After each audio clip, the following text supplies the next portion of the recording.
I'm Logan Crawford, and right now on the Spotlight Network, we're diving into the magical world of A Rescue Ranch Christmas by Mark Albini. This delightful children's book is the 17th installment in the beloved Rescue Ranch series, bringing together all of the lovable characters for a heartwarming Christmas adventure. If you're looking for a holiday story that is full of lessons, laughs, and the true spirit of Christmas, you've come to the right place. We're delighted to have this very talented author join us here today on Spotlight. We thank the team at Great Writers Media for helping us put him in the spotlight today. And we ask viewers like you to support authors like him by subscribing to our channel and by purchasing his amazing book. The links are below this interview. Mark, thank you so much for joining me here today on Spotlight. Well, thank you so much for having me. I appreciate being here. I appreciate you joining us today. This is such an inventive series. Let's start out with an overview. What is the Rescue Ranch series all about, and how did it evolve into 17 books so far and counting? Right. Well, it's actually about America. The Rescue Ranch is my America, and everything started out very, very simple. I didn't know this was going to be a series when it started. I was actually trying to help out a starving illustrator who had lost all of her work and didn't have any way to make money in Myrtle Beach. So I opened my mouth and made this mistake. And I said, well, I got an idea. Why don't I write a children's story and you do the artwork and we'll see if we can sell it. That was the beginning of the change. What I didn't realize at that moment in time is that I was actually beginning a journey with God. I had no idea that he was actually taking me in this direction.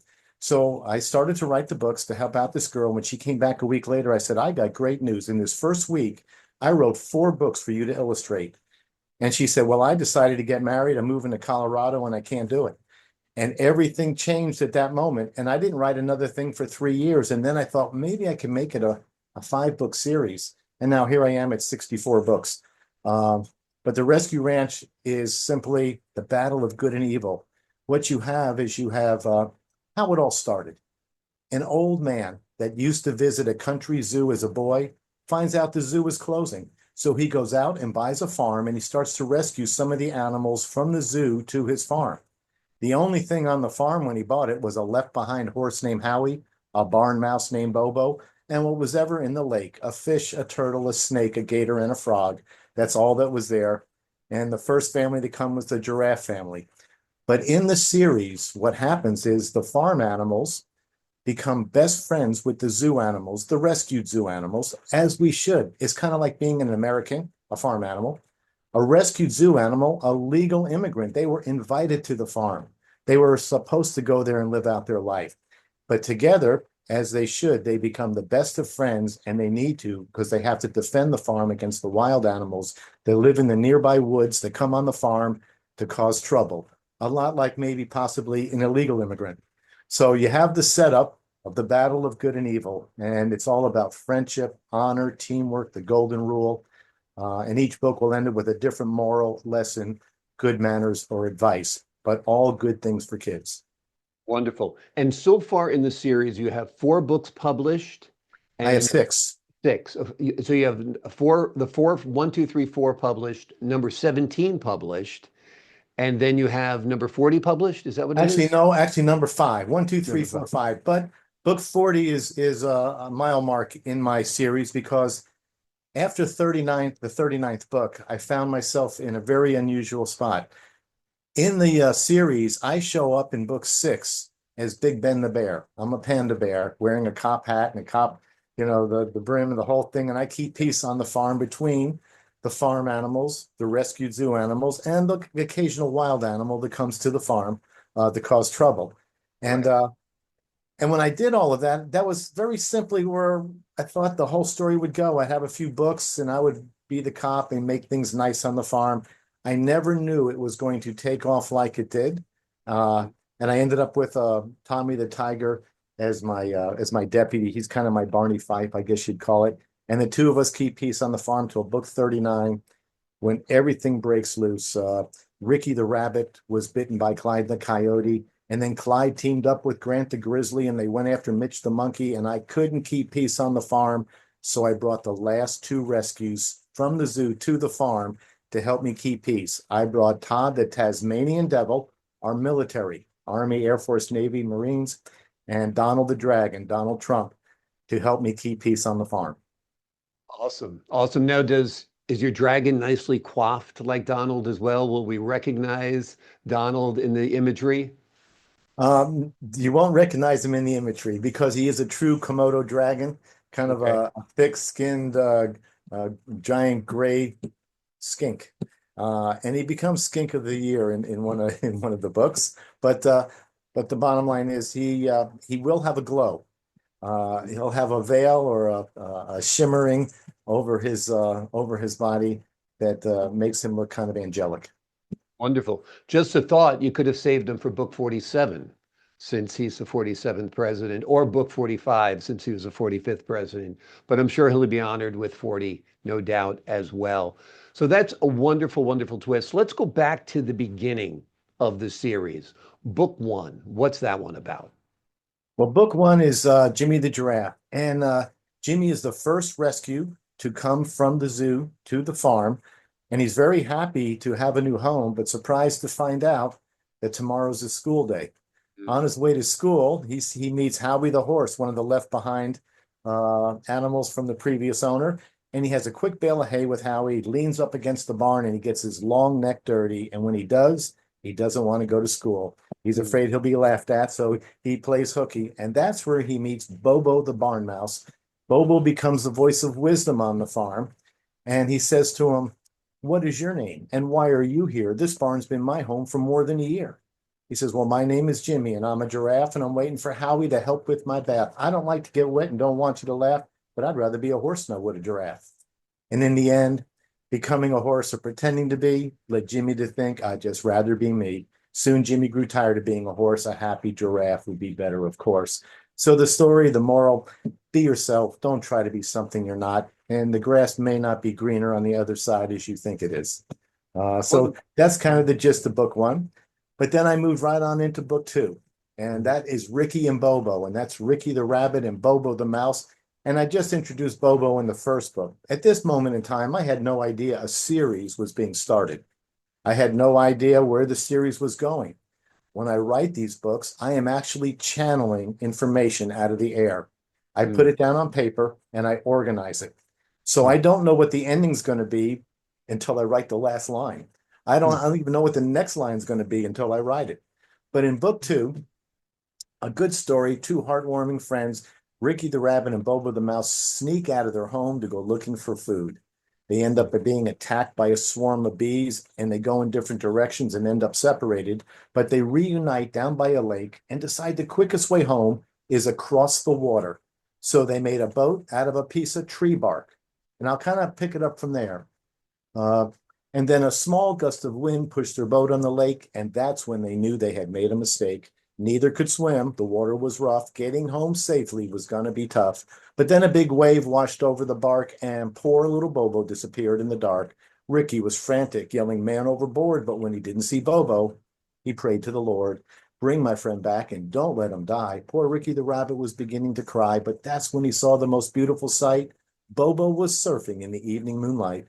He surfed on the back of Freddie the fish, book three, and that's when I knew the Lord answered my wish. Tired and hungry, they headed back home, and both were so grateful they didn't try it alone. For Ricky and Bobo, a lesson was learned, and for all the young children, a moral discern. Don't ever be bad and sneak out of your house unless your good friend is Bobo the mouse. So that's the gist of book two. wonderful. Your poetry is beautiful. It really flows and really tells a story, and all of the rhymes have meaning and connect. I mean, it's really great, great writing. Well, thank you, and I'll take you right into book three, and I'll scoot over some of these a little bit because I have quite a few, and I can mention a few things about each book. But in book three, Terry and Freddie, that's Terry the turtle and Freddie the fish, and that's Mhm. the old hare and the tortoise story. Only it's the fish and the turtle, and they race underwater when the race gets interrupted by my first predator, Sammy the snake. But Mm. in book three, Terry and Freddie, Terry sneaks away from school to go race. Freddie sneaks away from school to go race Terry the turtle. And when they get to that point in time, and the race gets interrupted, it's a very scary thing for the two. First of all, he snuck away from school. He's not supposed to be where he's at. He's racing Terry the Turtle. There are a few fans sitting on the bank. You have Howie the Horse and Bobo the Mouse and Jimmy the Giraffe are all sitting on the bank, and things are very simple at this point. But in the end, Freddie promised his mom that he'd be a good son, that he'd do all his homework, and then later have fun. He promised to always let his mother know all the places that he and Terry might go, which is a good thing for children to always let their parents know where they're about to go. When I was a kid, it was not so difficult. We could leave our door unlocked for the weekend and leave town and not have to worry. And that was in Westwood on Kingsbury Avenue, if you know where that is, off of Old Kinnickamack. Well, anyway, that was a very simple time in life. And of course, you can't do that nowadays. But I also introduced my first predator, which is something we all have to look at in the world today. There are predators. There are animals that can be predators, and there's people that can be predators. But in my stories, it's only the animals. There's only one human being, and that's Grandpa Eddie. That's the old man that went out and bought the farm. Uh, in book 4, Sammy the Snake, this is an interesting book because he's a predator. He goes out looking for something to eat, and he smells something off through the fog. He smells Philip the Frog. So Philip the Frog is his meal, and he sets sight on him, and he swims through the fog, and Philip is sitting on the back of an alligator, but Sammy the Snake thinks he's sitting on a log. So he sneaks up on him, he gets ready to strike, and then a blast from the past shows up to fight. Terry the Turtle shows up and gives Sammy a hard time. But in the end, Sammy the Snake got in the last word when he warned all the children of something absurd. You have to be smart and hunt with some skill if you ever expect to have frog on the grill. So keep your eyes open wherever you go, and one day you'll know how to hunt like a pro. Or Gary the Gator may go on the hunt and show you who's king and who is the runt. So the next time you see something floating off in the fog, watch out for the gators and don't climb on a log, which is what he did to get Philip. But that's kind of the way they roll. And then I roll right into the next story, which is Mimi, Philip and Mimi. This is Philip the Frog and Mimi the Mouse. Mimi is Bobo's mouse spouse. So you'll hear her name a bunch going forward throughout the series. She makes food for all the people at the sty, at Henry's Pigsty, which is where they all congregate. And in that book, Philip and Mimi, Philip's in a tough spot. If he stays in the lake, he might be eaten by Sammy the Snake. So he decides to hop through the night until he sees light, but he doesn't make it very far before he sees somebody he knew. He sees Bobo's wife, Mimi, home cooking some stew. She invites him in for stew and pie. He sits down at the table and says grace. And then there's a commotion outside the mouse hole. And when that happens, he looks over and he sees that Ricky the rabbit burst through the barn door and he hid in the hay across the barn floor. Hey, Ricky, it's Philip and Mimi the mouse. Hop over here and come into the house. Why are you here and looking so pale? Because Sammy the Snake is hot on my trail. We all stood in silence and eyed the barn door, and then we saw Sammy Snake is way on the floor. Quick, follow me, whispered Mimi the mouse. I'll show you the way to the back of the house. So Ricky the rabbit, Philip, and I, we fled before eating the stew and the pie. We ran out the back where we slipped in some bog, so we asked for protection from Henry the Hog, titled to book 6. Then Sammy stopped chasing, but I think I know why. Sammy the Snake was eating my pie. I learned a good lesson I'll never forget. Just leave Sammy pie and he won't be a threat. There is an old saying that might actually be true, and I believe it's a lesson Sammy already knew. When something comes easy, there's no reason to push, because a bird in the hand is worth 2 in the bush. So there you get your answer. That, I mean, these are adages. There's very simple lessons I learned growing up, and to put them into words, I almost feel that I've been asked to do this for children, maybe the injured children that are going to be coming back in the future, scarred by some of the things that they've been through in life. But these are all good, happy morals and things that kids should embrace. And I think that's kind of why God had me do them, because when I was a kid, I was such a prankster. I never did the right thing. I mean, I didn't listen to my parents like I should have. They would say to me, tomorrow when we get up, before we go to school, if we come to your room and you're not in your bedroom, you're grounded. Of course, I'm not in my bedroom. I'm not in the house probably, but and probably not grounded, at least not at the moment. But I would get up before my parents would get us up for school, being teachers, and I would go down to the brook and I would check on the frog that I didn't catch yesterday. Is he back where he was? I would try to find every animal I could that was still moving around before anybody else was moving around. And I would find duck nests, duck eggs. I would take those eggs to school and put them in an incubator and hatch them there.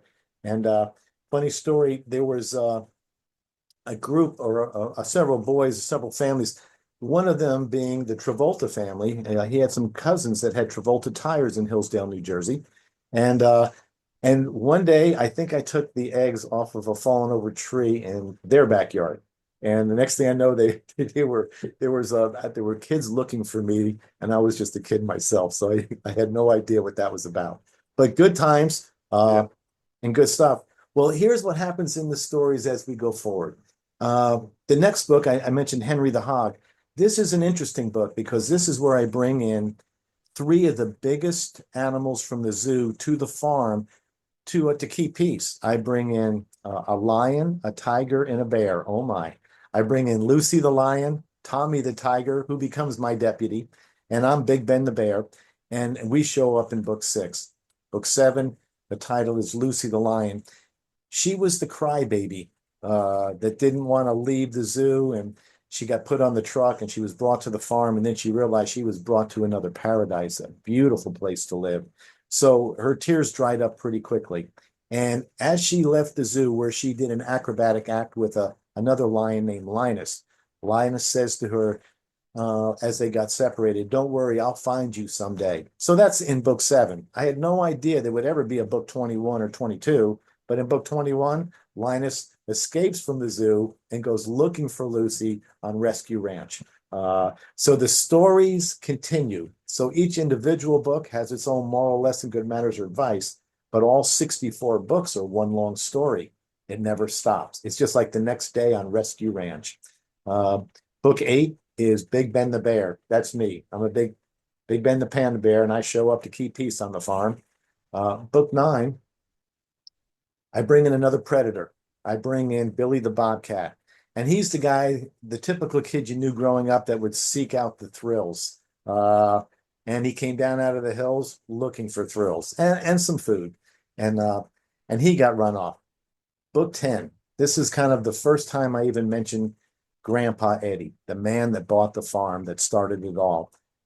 And all of my characters' names are friends of mine. This is my way of letting us all live together throughout the stories forever and ever in the books. But Grandpa Eddie is a guy named Eddie Williams, and he runs actually the hotel where my office is located. He had a son that passed away from cystic fibrosis at about the age of 28 or 29, and his name was Shane. So in this story, I tried to honor those two. So Grandpa Eddie, he started building Rescue Ranch to give some of his friends a good second chance. So he brought them from the zoo to the farm. And in that one, he decided to take a day from all the hard work he does and go fishing in his own backyard. So he cast a line in the water and he lay down on the bank to take a nap when he heard from behind him a twig that went snap. And it was Billy the Bobcat down from the hills. And when we locked eyes, it gave me the chills. But at that same moment, my pole got a bite. So he's got Freddie the fish on the line from book 2. He's got Billy the Bobcat about to attack him. Then a small flying squirrel by the name of Shane soared through the air and did something insane. He landed on Billy and scratched at his eye, then leapt off his head and flew back to the sky. He was the angel who came to my aid when Billy was stalking, and I felt afraid. So this for him was his son coming back to help him out in a moment of tough times. So that's book 10. And then you continue on. 11 is Grant the Grizzly, another predator that I bring into the story, and a big predator. Book 12, Daisy the Deer, and book 13, Darla the Doe. These two books, these are the first to emigrate to Rescue Ranch. They're wild animals that live in the woods, but they're friendly. And they come onto Rescue Ranch through an adventure where Billy the Bobcat is chasing Daisy the Deer. And they end up asking for permission to stay, as any immigrant that comes to America should do. So they get permission and they become part of Rescue Ranch. And then 14 is Tommy the Tiger. I finally bring him back after bringing him in book 16 or book 6. I finally decided it's time to give him his story. So I did his story in book 14. 15 is a unique book because Boba the Mouse and Mimi, his mouse mouse, have twins, Marty Mac and Millie May. So also now the Mouse family is growing. And book 15 is Sugar Shane and the Twins, where Shane, the flying squirrel, takes the twin baby mice for a little soaring ride up amongst the clouds, amongst the trees. And then when you get to book 16, that is Scottie and Mitch. That's Scottie the Skunk and Mitch the Monkey. And just another good adventure. Of course, Mitch is a rescue, and Scottie's a wild animal from the woods, and he likes to spray what he gets too close to. And then book 17, my Christmas book.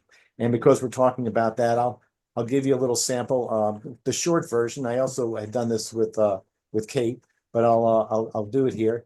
It's 'twas the eve before Christmas for Boba the Mouse, and his twins were all nestled asleep in the house. Mimi, his mouse, was baking some cookies with care as she sipped on some eggnog with Big Ben the bear. Kelly the cow had dressed up in red and joined Terry the turtle, who climbed out of his bed, but everyone headed to Henry's pigsty with hopes to see Santa ride his sleigh through the sky. Then Mitch the monkey pointed up in the air as if off in the distance he saw something there. It was hard to make out as it moved very quick, but then we were sure it was good old St. Nick. He flew overhead, tossing toys and new games, and he whistled and bellowed and yelled out our names. Go Ricky, go Rocky, go Eddie and Shane. Get Marty, get Millie and Greg the Great Dane. To the end of the fence at the back of the sty, go grab the gifts that I dropped off nearby. And in the next moment, he flew over the roof, and just like real magic, he disappeared in a poof. We felt very blessed to see Santa himself, but then I saw something that looked like an elf. He ran towards the sleigh where the twins fell asleep, and thank God Big Ben caught a whiff of that creep. He turned on the water and picked up the hose and blasted Scottie the Skunk from his head to his toes. Scottie ran off towards the edge of the lake, running right by the home of Sammy the Snake. But what we saw next walking down off the hill was truly a miracle and gave us a chill. 'Twas Lucy the lion, a rescue, who was headed our way with Billy and Grant, Billy the bobcat and Grant the grizzly, outsiders on that heavenly day.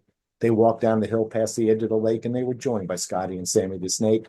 We all held hands and started to sing, and I don't mind saying it was a beautiful thing. So from all of us at the Rescue Ranch, we extend to you an olive branch. Merry Christmas.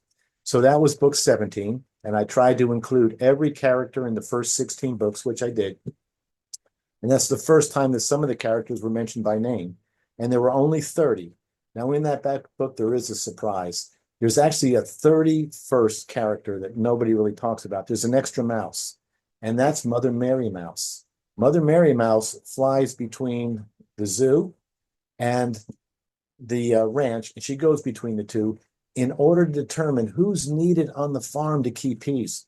Who else do we need that's at the zoo that could come here that could make things a little bit smoother as we make this transition? So she goes to the zoo to see Donald the dragon and to talk to Donald.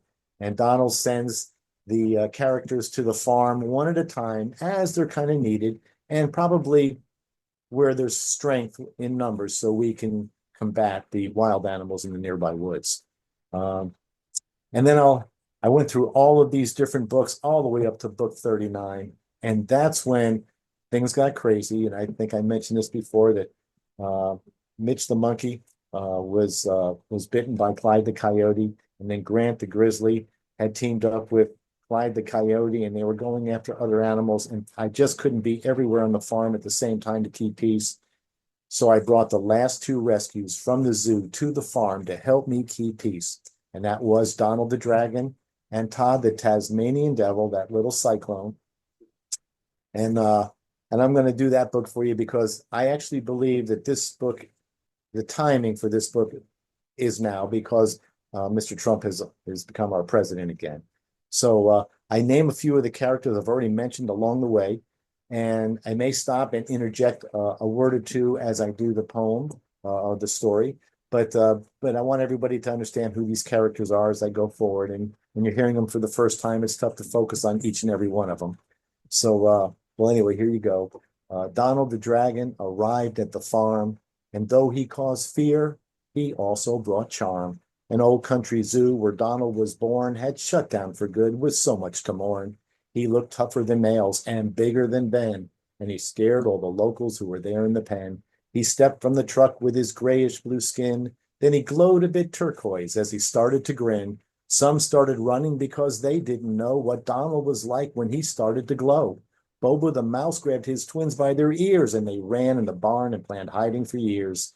Danny and Isaac, my birds, took flight in the air the moment that Bobo grabbed the hold of the pair. But when Ricky and Rocky were gone in a blur, Jimmy the giraffe, and others ran away to confer. Then a devil named Todd stepped off of the truck and spun his way to the sty and into the muck. This devil was fast with a giant-sized heart, and without even trying, he could tear things apart. Donald walked to the sty and leaned on the shed, where he changed from a turquoise to a bright, shiny red. When Donald was glowing, he was going covert, so Todd led the way to disguise the alert. Todd stirred up the dirt to make everyone think that he was important instead of the skink. He cleared a fresh path that opened a door so Donald could keep an oath that he swore. The locals were screaming as they started to scram. Some hid in the woods after crossing the dam, but others kept running all the way to the dell as the elders took cover to rest for a spell. But Donald kept coming and stayed steady and true as the locals all panicked because nobody knew whether Donald was bad or if Donald was good when he glowed a bright red to show where he stood.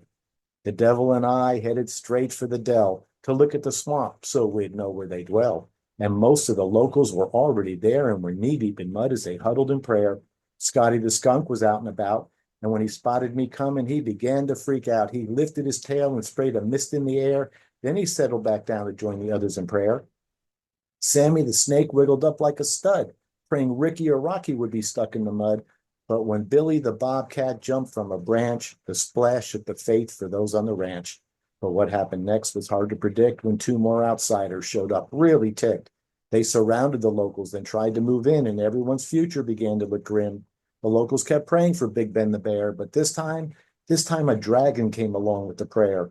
Then Linus and Lucy, my lions, peeked from the bamboo and saw that their friends were being trapped by a few, whilst off in the distance in a big swirl of dust came Donald and Todd with a look of disgust.